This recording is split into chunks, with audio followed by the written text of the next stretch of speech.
नमस्कार दर्शकों, hello doctor phone in live कार्यक्रम में मैं दिव्या आपका बहुत बहुत स्वागत करती हूँ। एक बहुत पुरानी कहावत है, हेल्थ इज वेल्थ। अगर आपका स्वास्थ्य है तो आपके पास सब कुछ है। पूंजी वही है अगर आपके पास स्वास्थ्य है, स्वास्थ्य नहीं तो कुछ भी नहीं। एक स्वस्थ कहें कि शरीर में ही स्वस्थ मन निवास करता है और आजकल की भागदौड़ के जीवन में स्वास्थ्य सबसे बड़ी पूंजी उभर कर सामने आई है। और यही कारण है कि हम ये कार्यक्रम लेकर आपके पास आते हैं। आपकी समस्याओं को हम अपने विशेषज्ञ के सामने रखते हैं, विशेषज्ञ से बातचीत करते हैं और आपकी समस्याओं का समाधान भी करते हैं। हर एपिसोड में हम एक नई समस्या को लेकर उपस्थित होते हैं और आज इस बार इस कड़ी में हम उपस्थित हुए हैं हड्डी रोग के बारे में बात करने के लिए, उसके कारण, उपचार और लक्षण के बारे में। और इन सब पर बातचीत करने के लिए हमारे साथ प्रसिद्ध हड्डी रोग विशेषज्ञ डॉक्टर अर्जुन सिंह जी हैं। कार्यक्रम में आगे बढ़ने से पहले हम आपको बता दें कि हमारा यह कार्यक्रम लाइव है, फ़ोन इन लाइव है। आप हमें डायरेक्ट सीधे इस कार्यक्रम के दौरान कॉल कर सकते हैं और कॉल करने के लिए आप हमारा टोल फ्री नंबर नोट करें। हमारा टोल फ्री नंबर है 180034567171। ये नंबर आपको स्क्रीन पर भी दिखाई देगा, आप इसको ज़रूर नोट कर लें और हमें कॉल करें। हड्डी रोग के बारे में हम बात करेंगे, आपकी समस्याओं को अपने विशेषज्ञ के सामने रखेंगे।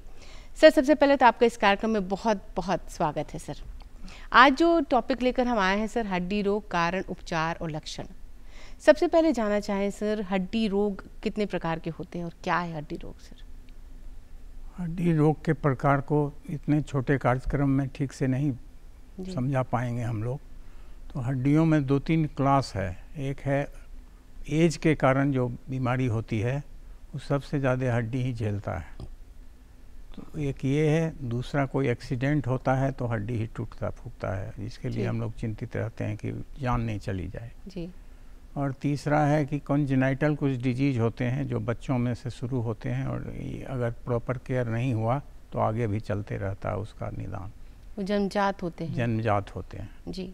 और तीसरी या चौथी क्लासिफिकेशन होता है कि आप सोसाइटी को जिस तरह से बढ़ते देखना चाहती हैं, उस भाग दौड़ में अपने केयर को आप भुला देती हैं। स्वास्थ्य के प्रति लोग सजग नहीं रहते हैं और बहुत सारी बीमारियां हैं जो ठीक की जा सकती है समय पर राय लेके, तो उसको भी आप ऐसे छोड़ देते हैं। ओवर बिजी हैं या आपको फुर्सत नहीं मिला। दूसरा बहुत सारे सामाजिक परिवेश भी हैं, कारण हैं। पहले लोगों का परिवार एक विस्तृत आइटम था, लेकिन अब तो किसी को आपस में भी बात नहीं होती, बात करने की फुर्सत नहीं है। सर, एक फ़ोन कॉल है हमारे पास, उसको पहले हम ले लेते हैं। जी, पहले अपने टीवी का वॉल्यूम लो करके सवाल पूछिएगा। उनकी आवाज़ अब तक हमारे पास पहुंच नहीं पा रही। अगला कॉल फिर हम लेंगे, अब इसके बाद ये कॉल आएगा। तो सर, बात सबसे पहले हम शुरुआत करेंगे बच्चों के बारे में, जो आपने कहा कि जन्मजात जो होते हैं हड्डी से जुड़ी बीमारियाँ। तो बच्चों के बारे में हम सबसे पहले बात, वो कौन सी बीमारियाँ होती हैं सर जो बच्चों में सबसे ज़्यादा? क्लब फुट हम लोग कहते हैं जी। पैर टेढ़ा पैदा ही होता है बच्चा। जी। उसको अगर टाइमली हम लोग अटेंशन दें तो उसको आप विजय हो सकते हैं उसको दूर करने में। जी। हम जब PMCH में काम करते थे तो क्लब फुट इंटरनेशनल के सहयोग से वहाँ एक आउटडोर चलाते थे और अभी तक वो चल रहा है और उसका परफॉर्मेंस बहुत अच्छा था। तो इस तरह छोटी छोटी चीज़, आजकल माताएं, हर एक घर में पहले दादी या नानी होती थी एक बुजुर्ग जो बच्चों को नियमित मालिश करती थी और उसका ख्याल करती थी, पैर का, ठहने का, कहीं कोई विकृति होती थी तो उससे लड़ती थी। अब तो जो परिवार का भी स्थिति है, अब आजकल एकल परिवार ज़्यादा हो चुका है, वर्किंग है लोग ज़्यादा। उसके बाद माता लोग मालिश जो करती थी बच्चों को, डिफॉर्मिटी को मार्क करके उसको, जैसे डॉक्टर से कुछ राय लेके, कुछ अपने बुजुर्गों से राय लेके, तो वो चीज़ अब नहीं हो रही है जी। उससे बहुत कष्ट हो रहा है बच्चों को जी। और अगर आपके बच्चे नहीं स्वस्थ रहेंगे तो सोसाइटी कैसे वो बना पाएंगे? फिर तो परिवार आगे बढ़ने पे। एक और फोन कॉल है, हम लेना चाहेंगे। जी, अपना सवाल पूछिएगा। जी, पूछिए, सवाल पूछिए। मेरा टेमुना में बहुत दर्द रहता है। जी, उम्र बताइए। उम्र 81 साल। जी जी जी। ठीक से चल नहीं पाते और उम्र 81 साल है। जी जी, कहाँ से बोल रही हैं आप? पटना से बोल रही हूँ। जी, ठीक है। सर ये 81 साल की हैं, पटना से बोल रही हैं, इनके घुटने में काफ़ी दर्द रहता है, चलने फिरने में भी काफ़ी परेशानी है। नी जो हमारे शरीर का है सबसे मोबाइल पार्ट है। आपके शरीर का वजन ठहना ही ढोता है, और प्रॉपर सीटिंग आदत नहीं रही, उसका ख्याल नहीं किया आपने, थोड़ा व्यायाम नहीं करते रहे, तो इस उम्र में तो बीमारी वही होगी, हड्डी में ही पेनफुल हो जाएगा, टेढ़ा हो जाएगा। और उससे आप दूसरा हम लोग का जो बैठने उठने का तरीका है वो काफ़ी पेन ग्रो कराता है। ठौना को मोड़ के बैठ जाते हैं, पोस्चर गलत होता है। पोस्चर गलत होता है, एक्सरसाइज नहीं काम लायक हो सकता है, घूमना फिरना बंद है। सोसाइटी में 1-2 किलोमीटर भी लोग चल के नहीं काम कर लेते हैं, उसके लिए 2 घंटा वेट करेंगे कि सवारी मिले कोई फ्री तब जाए। तो ये तो चीज़ें हैं जो सब शरीर को कमज़ोर कर रही हैं। तो इनको उम्र के हिसाब से ये घुटने की दिक्कत है। जी, अगर एक्सरसाइज करें, व्यायाम करें, इनको क्या सलाह दी जाए? एक्सरसाइज तो करना ही करना है जी। और व्यायाम से जो विकृति हुई है शरीर के जॉइंटों में उसको दूर किया जा सकता है बहुत हद तक। बहुत हद तक किया जा हाँ, सकता बहुत है। हद तक उसको हम लोग दूर कर सकते हैं। दूसरा जो हड्डी के बारे में जान लें कि वो 40 साल के उम्र के बाद हड्डियाँ जितनी क्षरण होती हैं उतनी ही बनती हैं, बनना भी जारी रहता है और क्षरण भी होते रहता है हड्डियों 40 साल के बाद। हाँ, 40 साल के आसपास। तो उस समय उसका ख्याल रखना चाहिए, प्रॉपर सीटिंग पोस्चर्स में बैठना चाहिए, एक्सरसाइज करके उसका ये करते रहना चाहिए केयर। और कुछ दवाइयाँ हम लोग लेके आते रहते हैं, बीच बीच में रिसर्च होता है, तो उस दवाइयों का उपयोग अगर करिएगा तो हड्डी की बहुत सारी बीमारियां दूर हो क्या जाती हैं। सर 40 साल के बाद कैल्शियम खाना शुरू कर देना चाहिए सर? कैल्शियम दुकान से खरीद के नहीं भी खाइए तो कैल्शियम रिच चीज़ें खाइए, ग्रीन लीफी वेजिटेबल्स, जी। बैठने के तरीके। और ठहना अगर घिस गया है तो उसका आजकल रिप्लेसमेंट आ गया है, सर्जरी नी बहुत एडवांस रिप्लेसमेंट, हुई हाँ, है। जी। Knee replacement, hip replacement, shoulder replacement, जितने मोबाइल जॉइंट हैं अपने शरीर के अंदर उनका केयर होते रहना चाहिए। क्योंकि कहते हैं सर कि अगर मशीन को भी आप कुछ देर छोड़ दीजिए तो वो चलना बंद हो जाता है, तो ये तो शरीर भी एक तरह से मशीन ही है, सारे हड्डी के मशीन क्या, जॉइंट्स को। इसमें इतने सारे इंतजाम भगवान ने कर रखा है। जैसे नी जॉइंट को आप मैक्सिमम यूज करती हैं तो सबसे उसका ज़्यादा चलने फिरने के वायलिंग लिए भी होते रहता है, शरीर में ऐसा जी। सिस्टम बना हुआ है। अच्छा, चलने फिरने से वो ऑयलिंग होती रहती है, जो कहते हैं कि घुटना घिस गया है, जी, उसकी जी।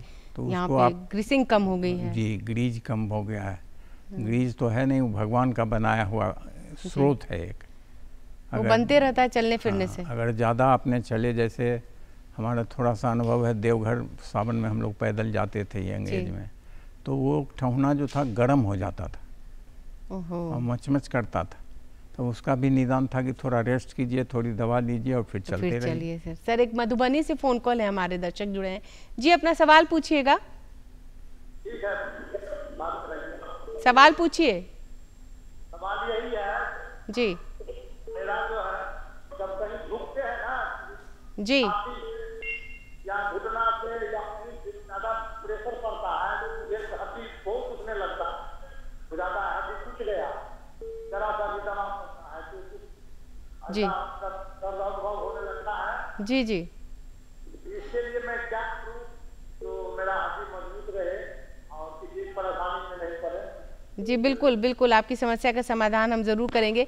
ये मधुबनी से हैं, कहते हैं झुकते हैं तो घुटने में काफ़ी दर्द होता है, किसी भी तरह से बैठते हैं तो घुटने में दर्द होता है। वो जितना धर्म आधारित पोस्चर्स हैं, हमारे सब धर्मों में इसको मान्यता दी गई है।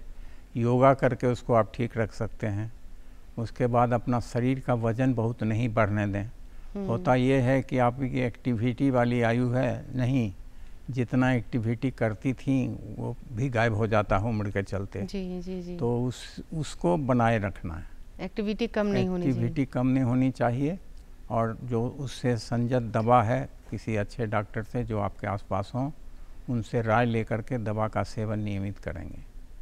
और बैठने में पोस्चर्स जो है, जैसे ठौना को मोड़ के या फिर उसको टेढ़ा करके अपनी सुविधा से नहीं बैठिए, जॉइंट की सुविधा से बैठिए कि वो किस पोजीशन में सुविधा फील कर रहा है। तो क्या पोजीशन होता होगा सर? मतलब ऐसे बैठे हैं सीधे? जैसे पद्मासन है एक सिंपल, पद्मासन का आसन है। पद्मासन, वज्रासन, जी जी ये सब छोटी छोटी चीज़ें हैं जो आपको अपने जिंदगी के रूटीन में शामिल करना शामिल करना है। और उसी हिसाब से इलाज करना है। सर एक बहुत बड़ी समस्या आजकल उभर कर आती है, अब अमूमन यंग लोगों में भी देखा जाता है, घुटने से कट की आवाज़ आती है। कट की आवाज़ कोई ऐसी डरावनी नहीं है जिसको आप रोक लें। जैसे ये जो मट्टा फोड़ते हैं, हाँ, हाथ के, तो कट होता है तो थोड़े कोई टूटने या फूटने का कोई इंडिकेशन है। वो इंडिकेशन कहते हैं लोग कि अमूमन ये धारणा है कि वो हड्डी अब आपका कमजोर हो रहा है। हाँ, कमजोर हो रहा है, आपको वार्न कर रहा है कि आप उसको मजबूत बना के रखिए। दवाइयाँ जो है कैल्शियम रिच दवाई और विटामिन डी के साथ कैल्शियम खाइएगा तो ज़्यादा फायदा करेगा, ज़्यादा फायदा करेगा। ये सब रिसर्च से बातें आती रहती हैं।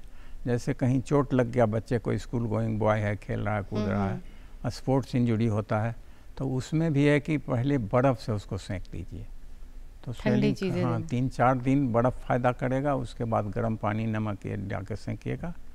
और रेस्ट भी चाहिए उस जॉइंट को, आराम बहुत ज़रूरी है। हम लोग के यहाँ लोग आते हैं, हमारा एग्ज़ाम था, एग्ज़ाम में बैठ सकते हैं कि नहीं, हम क्योंकि उसमें बैठिएगा तो ये भी नहीं बैठने देगा। तो ये सारी चीज़ ध्यान लायक है, जो अवेलेबल है, बहुत महंगा नहीं है।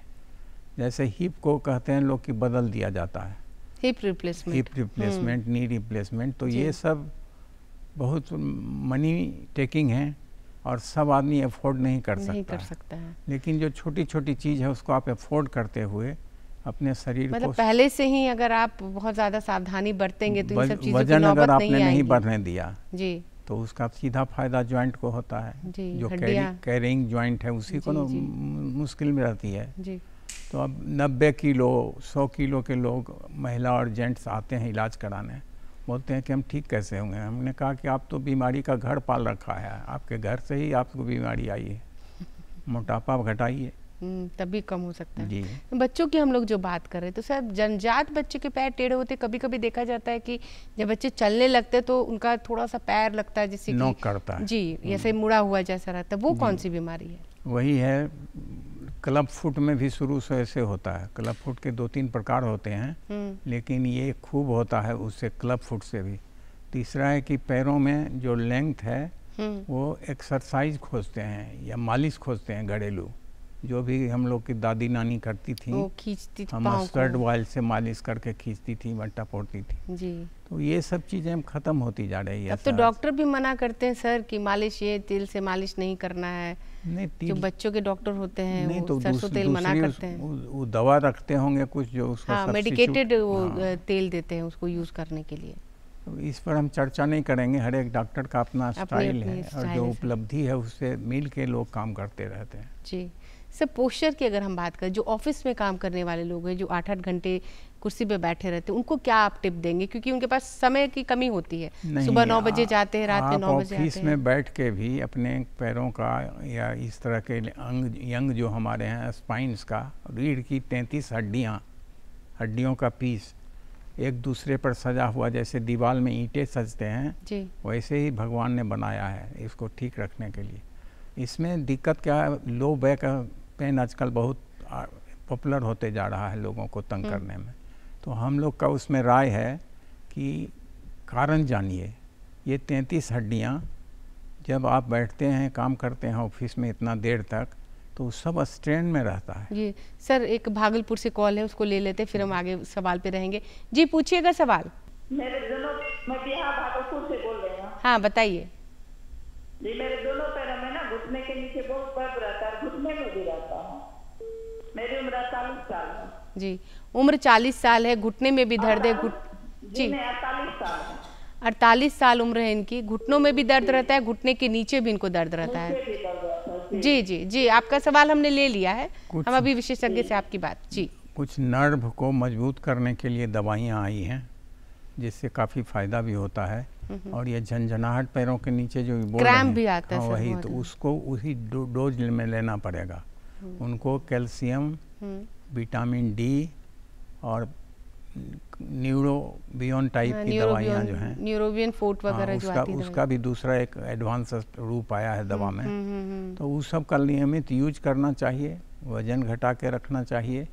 और कुछ गठिया उठिया का अगर प्रभाव ऐसा उनको लगता है तो उसका भी जांच करा लेना चाहिए।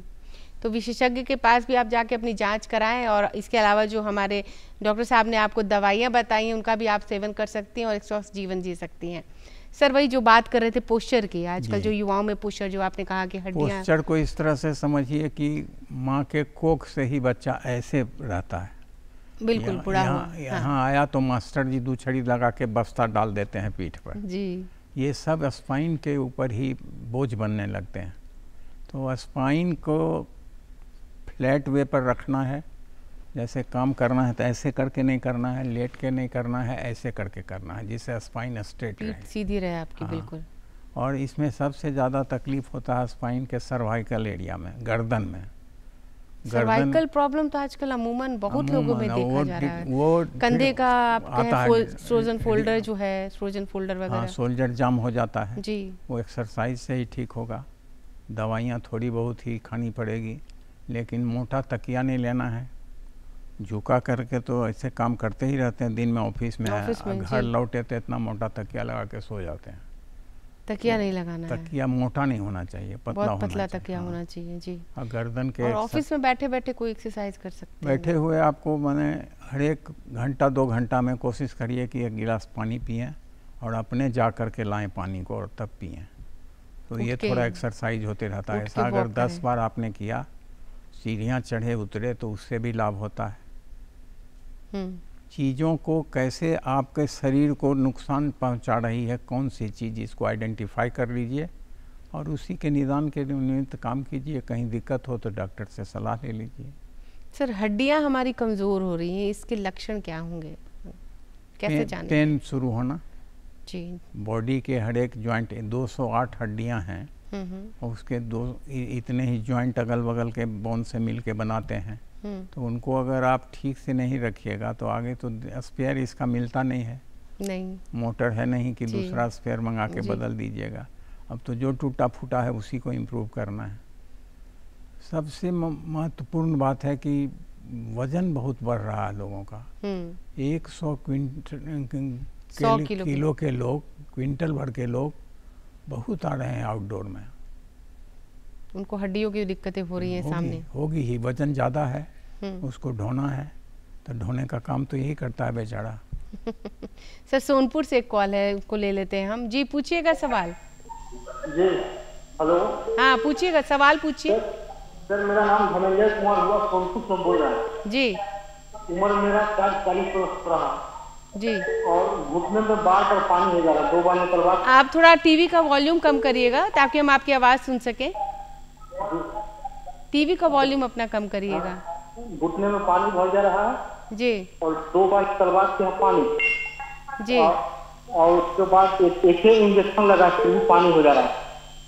ठीक, ये सोनपुर से हमारे हैं, घुटने में इनको बार बार पानी हो जा रहा है, 2-3 इंजेक्शन लगवा चुके हैं फिर भी पानी हो जा रहा है।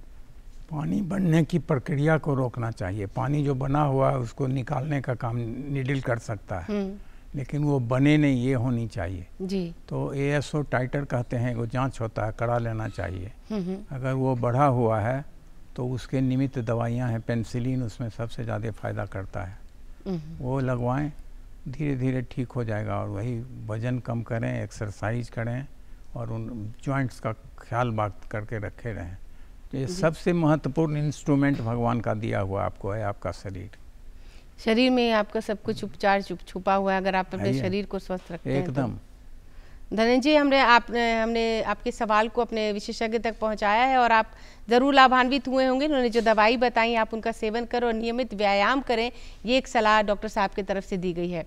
सर जो यंग की बात हम कर रहे हैं, ये छोटे बच्चों की जो बात करें, आजकल स्कूल के बैग्स भारी हो रहे हैं, ये भी समस्या मुझे लगता है आपके OPD में आती होगी, आपके पास आती होगी बच्चों की, वो कैसी समस्या होती है सर?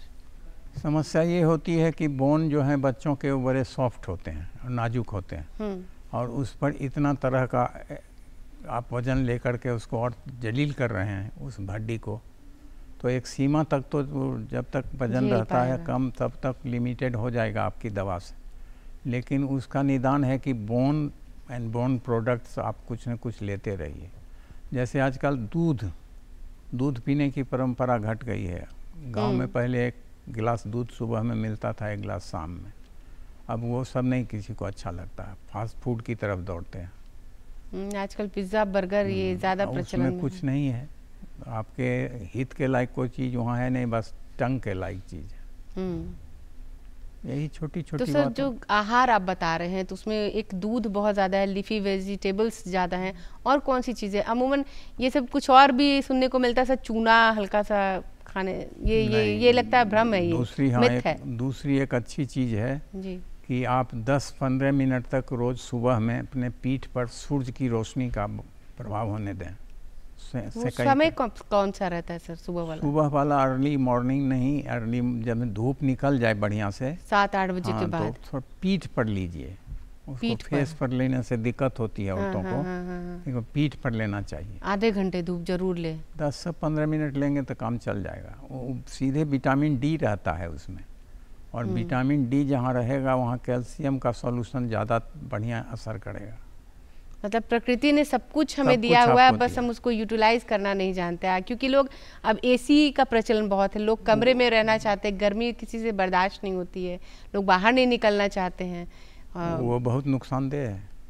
ये एसी भी मुझे लगता है कि हड्डियों के लिए बहुत नुकसानदेह है। रात में सोने के समय पहले एसी को 10-20 मिनट पहले ऑन कर लीजिए, सोने के समय बंद कर दीजिए, तो इतना टेम्परेचर हो जाता है कि आपको बहुत गर्मी तबाह नहीं करेगी, उससे हड्डियां बची रहेंगी। एक और फोन कॉल है सर, हम ले लेते हैं। जी पूछिए अपना सवाल।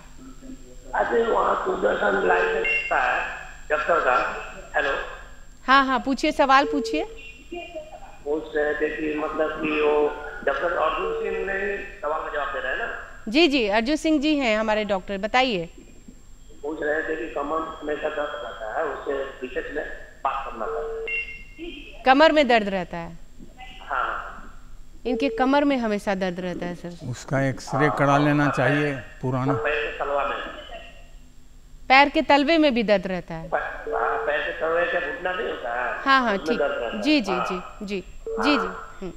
पैर के तलवे से लेके घुटने के ऊपर ये पूरा उनका दर्द करता है, तलवे भी दर्द। विटामिन और नर्व टॉनिक जो है, न्यूरोट्रॉपिक दवा हम लोग कहते हैं, जो नस के द्वारा कमजोरी का जो मैनिफेस्टेशन होता है, जो ये बता रहे हैं जी, तो उसमें वही कैल्शियम, विटामिन डी और कोई लोकल ऑयल भी जो बहुत सारे बाजार में अवेलेबल हैं, उसको भी लगा सकते हैं। और वही फिटनेस अपना ध्यान दे के रहे हैं। खाने पीने में जानते हैं यूजुअली आजकल होता क्या है कि हम लोग ऑपरेशन करके भेज देते हैं आदमी को घर पर, और वहाँ लोग कहना शुरू कर देता है कि नहीं दूध बेकार करेगा, आपको नुकसान करेगा। बहुत लोगों में ये हम सुने हैं सर कि दूध नहीं पीना चाहिए, दूध कोई आधार नहीं है। ये पाचन क्रिया खराब हो जाएगी, ऑपरेशन से आया दूध मत पियो। हाँ, ये सब चीज़, घाव में इन्फेक्शन हो जाएगा जी। और जबकि ये धारणा है, गरीब लोग गांव में जो रहते हैं उनको स्वस्थ रखने के नाम पर तो खाली दूध और दूध के प्रोडक्ट ही अवेलेबल है। पहले तो सर दूध ही बहुत ज्यादा घरों में तो अमूमन ग्लास भर के दूध पिलाया जाता था। तो पहले इतना ठौना नहीं ना बदलाता था जी। अब रिप्लेसमेंट आया तो लोग और आराम पसंद हो गए। एक और कॉल है सर हमारा, ले लेते हैं जी। पूछिएगा हमारा सवाल पूछिए अपना। जी मैम, मुझे ये पूछना था कि मैं सुबह में जब उठता हूँ तो मेरे कमर में दर्द रहता है, उसके बाद दिन भर ठीक हो जाता है, थोड़ी देर दर्द रहता है 1-2 घंटा। कहाँ दर्द रहता है? कमर में सुबह उठते हैं तो कमर में दर्द होता है, थोड़ी देर बाद चलने फिरने पे ठीक हो जाता है। सुबह उठते हैं तो कमर में दर्द रहता है और चलने फिरने में ठीक हो जाता है। 33 हड्डियां हैं जो स्पाइन बनाती हैं जी, स्पाइन में। हाँ। स्पाइन हर एक एक्टिविटी जो हम लोग करते हैं सुबह से शाम तक, उसमें स्पाइन का बहुत रोल रहता है। उतना केयर तो आपको करना पड़ेगा उसको। केयर तो स्पाइन के लिए वही एक धूप जो आपने बताया, हाँ, सुबह की धूप अपना कैल्शियम चेक कराते रहिए, ब्लड में कैल्शियम का लेवल क्या है, विटामिन डी 9 से लेके 11 तक होता है उसका लेवल जी। लेकिन अधिकतर लेडीज में पाया जाता है कि कैल्शियम की बहुत कमी रही है, उसमें 7-6 इतना तक कैल्शियम दिखाता है, तो उसको तो कंपनसेटरी फेज में दवा खा के ही आप ठीक करना पड़ेगा। सर एक और समस्या अमूमन देखी जाती है कि एड़ियों के नीचे जो हील होता है उसमें लोगों को सुबह सुबह पाँव पे रखते बहुत तेज पेन होता है, फिर थोड़ी देर बाद ठीक होता है। कलकेनियम कहते हैं उस हड्डी को जो एड़ी बनाता है जी। तो कलकेनियम का स्पाइकिंग हो जाता है ज़्यादा चलते रहने से या हाई हील का जूती उती पहनने से। उसका कंट्रीब्यूटरी फैक्टर यही सब है जो बढ़ाता है उसको प्रॉब्लम को।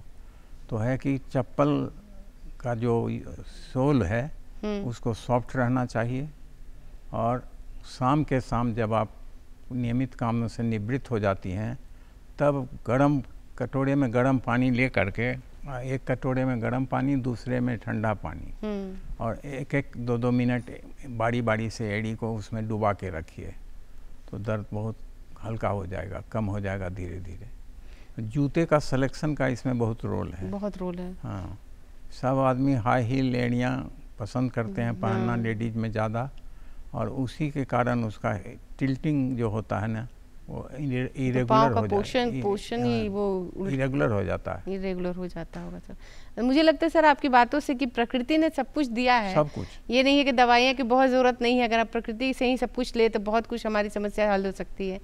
एक और फ़ोन कॉल है सर, ले सकते हैं जी, बताइए, सवाल पूछिएगा। मैडम आपको और सर को नमस्ते।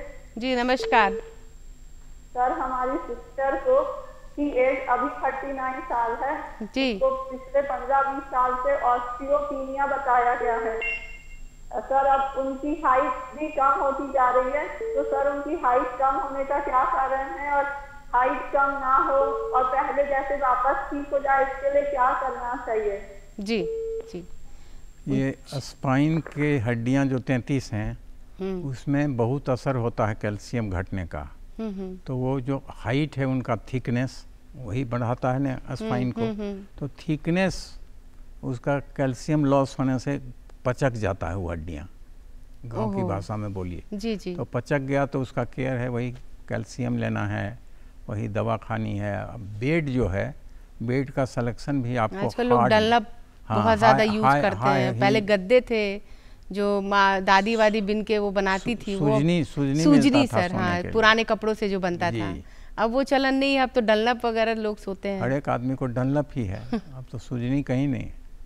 ये आप सलाह दे रहे हैं कि वैसे बेड पे सोना चाहिए, हार्ड बेड पर सोना चाहिए, फ्लैट हो, लकड़ी का बहुत मोटा गद्दा और एकोमोडेट करने वाला बेड नहीं हो जी, तो उससे बहुत फ़ायदा होता है जी। सर इतनी अच्छी आपने जानकारी दी, और मुझे लगता है कि प्रकृति से अगर हम सब कुछ लें और घरेलू कुछ उपचार करें जो आपने बताया, नियमित व्यायाम करें, अपने जीवन शैली को बदलें, तो ये हड्डियों को रोग से बहुत ज़्यादा रोका जा सकता है। पूरा विश्व इसको मानने लगा है जी, ये सब चीज़ें दवाई से नहीं, आपके जीने की पद्धति से भी बदल दी जाती है। जी जी सर, बहुत बहुत धन्यवाद इतनी महत्वपूर्ण जानकारी हमारे साथ शेयर करने के लिए, और हमारे जो दर्शक देख रहे थे उनको इतनी अच्छी आपने जानकारी दी, उनका समस्याओं का अपने समाधान के, इसके लिए आपका बहुत बहुत धन्यवाद सर। धन्यवाद। तो इस कार्यक्रम में हमने आज बात की हड्डी रोग के बारे में। अगले कार्यक्रम में हम फिर किसी नई समस्या को लेकर उपस्थित होंगे, आपके सवालों को लेंगे, आपकी समस्याओं का निदान करेंगे, अपने विशेषज्ञ से आपकी बात कराएंगे। तब तक के लिए दिव्या को और पूरी टीम को दीजिए इजाज़त। नमस्कार।